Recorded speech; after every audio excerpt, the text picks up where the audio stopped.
Ketchup soup. You ever make dinner out of a handful of ketchup packets? You would have if your belly was growling and there wasn't a penny to spare.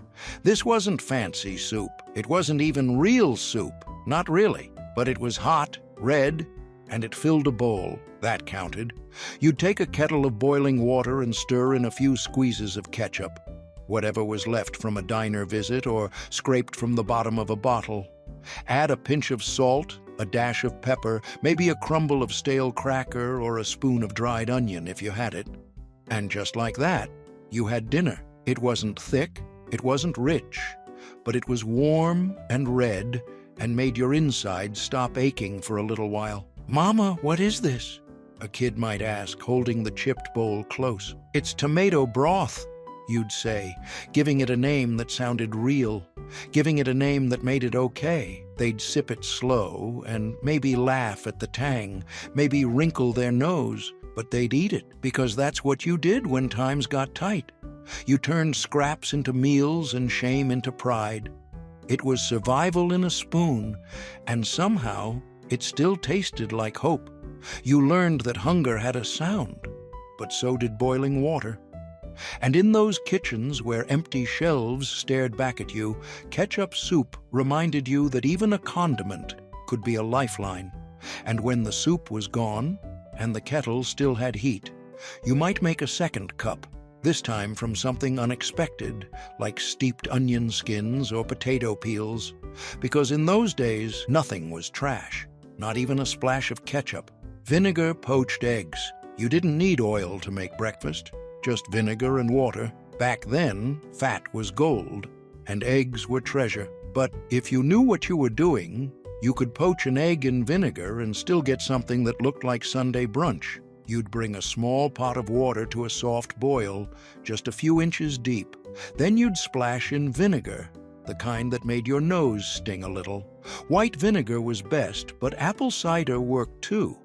It made the water cloudy and sharp, but that's what helped the egg hold together.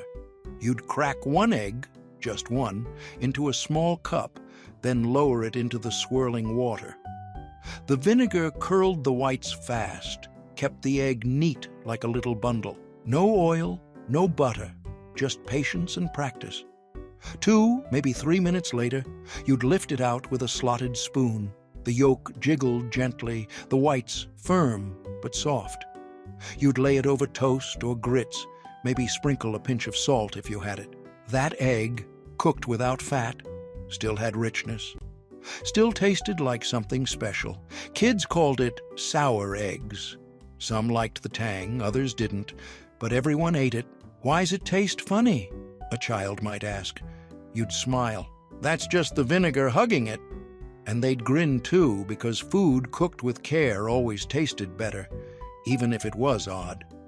Vinegar didn't just poach, it preserved. If eggs were too many and the icebox was too warm, you could soak them in vinegar and keep them from going bad for days. A trick passed down from your mother, and hers before that.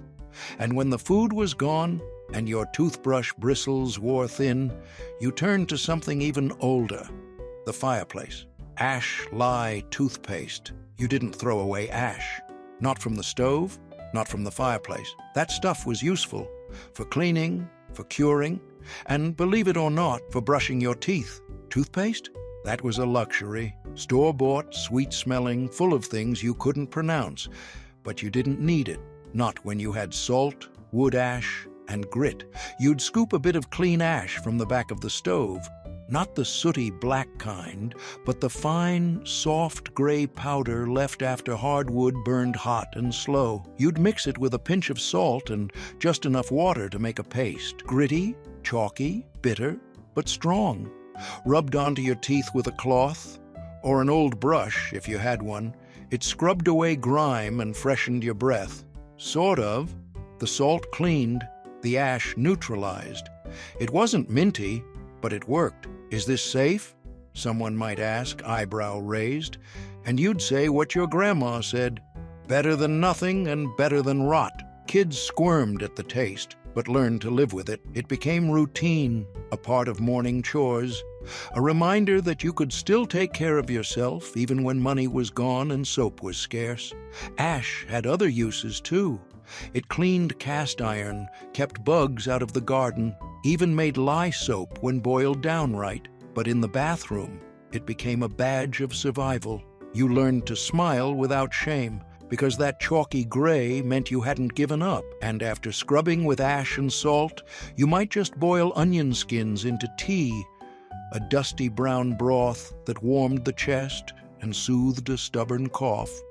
Because in the Dust Bowl, even your fireplace helped keep your family going. Newspaper pan liners. You didn't waste grease, not even for cake. When baking pans were too sticky and butter too precious, you turned to something nobody wanted: yesterday's newspaper. A soggy sheet of newsprint could save your whole cake. You'd tear a page from the paper, not the comics, not obituaries, but something in between, and dampen it under the pump or kitchen spigot, not soaked, just softened. You'd lay it in the bottom of your baking tin, pressing it smooth with your knuckles. Then in went the batter. Maybe vinegar cake, maybe water pie. The paper kept the cake from sticking, just like parchment. It browned the bottom, held moisture in, and peeled right off once the cake was done. You didn't need butter. You didn't need flour. You just needed a steady hand and a scrap of something printed. "Won't the ink ruin it?" someone would ask. "Nope," you'd say, slicing the cooled cake with a butter knife. It bakes clean. The scent of warm cake filled the room, and no one noticed a thing. You'd shake the paper out, toss it in the stove, and wipe the pan with a cloth. Kids licked the crumbs from their fingers, never knowing how close you'd come to skipping dessert altogether. And when that same pan had to hold stew the next day, you gave it a good scrub. Not with soap, not with steel wool, but with meat. Salt pork soap scrub. Before salt pork hit the skillet, it cleaned it first. Sounds strange? Maybe. But during the Dust Bowl, even a slab of meat had more than one job to do. You'd take a chunk of fatback, cured pork belly packed in salt, and hold it like a bar of soap. The grease was thick, the surface gritty. You'd scrub the bottom of the cast iron skillet with it, loosening the black crust from yesterday's cornbread or fried mush. The salt acted like an abrasive. The fat softened what was stuck. With a little elbow grease and maybe a splash of hot water, the pan came clean without a drop of real soap. Then, without hesitation, you'd rinse that same piece of pork, pat it dry, and drop it into the stew pot. Waste not. The flavor was still there, and nobody minded. "Mama, didn't you use that to clean the pan?" one kid might ask. You'd just smile. That's how you season it, and you weren't wrong. Salt pork brought depth to beans, lent chew to cabbage, gave biscuits a crackly edge when chopped fine and fried in the pan first. But before all that, it kept your skillet shining. You didn't have Brillo, you didn't have Dawn, but you had lard and grit and know-how. That hunk of meat was part food, part soap, part secret. Just like everything else in a Dust Bowl kitchen, it worked triple time to keep the family fed. And when even salt pork was gone and the cupboard echoing, you reached for something wild, like dandelion greens from the back pasture. Corn cob jelly. You wouldn't think a leftover corn cob could turn into anything sweet, but your grandma did. She didn't throw them out, she boiled them. And what came out of that pot wasn't just pale yellow jelly. It was sunshine, sealed in a jar. After dinner, once the corn was scraped and the butter dish wiped clean, those bare cobs were saved in a bowl beside the sink. Not because anyone told them to, because wasting them felt wrong. Come morning, she'd drop a few into a pot of water, bring it to a boil, then let it simmer low and slow until the liquid turned golden and smelled faintly of roasted corn and summer fields. She'd strain the liquid through cheesecloth, stir in sugar and a packet of powdered pectin, and boil it again. As the bubbles rolled, the kitchen filled with a scent that made you pause. Part corn, part caramel, part memory. It was the kind of smell that lingered in your clothes and clung to the walls long after the jars were sealed. And that color, not quite yellow, not quite amber, glowed like morning light. Poured over hot biscuits, it looked like store-bought honey, but sweeter, smoother, like something made by hand and heart, not machine. They didn't call it corn cob jelly to be clever. They called it that because there wasn't another word for the magic of turning nothing into something. No corn, no problem. The flavor lived in the cob, and if you added a splash of lemon juice or a cinnamon stick, it tasted like a luxury you didn't have to explain. One man from Kansas said, "We didn't have money, but our shelves were golden." And he meant it. Next time someone tosses a cob, you'll remember this, and maybe set it aside, because your grandmother didn't just make jelly, she preserved dignity. And speaking of preserving dignity, wait till you see what she did with dandelions. Dandelion syrup. Most folks cursed dandelions. Your grandma blessed them. While neighbors mowed them down, she picked them in a flour sack, smiling as if she were gathering gold. To her, those bright yellow weeds weren't a nuisance. They were breakfast. She'd wake early, before the heat rolled in, and walk barefoot through the yard, plucking only the brightest blooms. No stems, no green, just the petals, soft and sunshine-colored, stuffed into a chipped enamel bowl. Then she'd rinse them, strain them, and drop them into a pot with lemon slices and water. The petals boiled down slowly, their color fading into the water like tea. Then came the sugar, stirred gently, patiently. The mix simmered and thickened, and the kitchen started to smell like lemonade and wildflowers. What she poured into jars looked like honey, but tasted gentler. Floral, light, with a lemony brightness that danced on your tongue. She'd spoon it over cornbread or drizzle it into tea. Kids thought it was real honey. Grown-ups knew better, but no one complained, because when sugar was scarce and syrup was a dream, this was what you made. A sweet from weeds, a treat from a field most people ignored. And the best part? It didn't cost a penny. People laughed at us, one woman recalled, but when their cupboards were bare, they came asking for a jar. Dandelion syrup wasn't about survival. It was about seeing beauty in the unwanted, the overlooked, the wild. Your grandma didn't need a garden to make something good. She just needed a weed, some lemon, and time. And just wait, the next dish didn't even need sugar or petals. It needed nothing but a hot oven and water. Mock apple pie, no apples.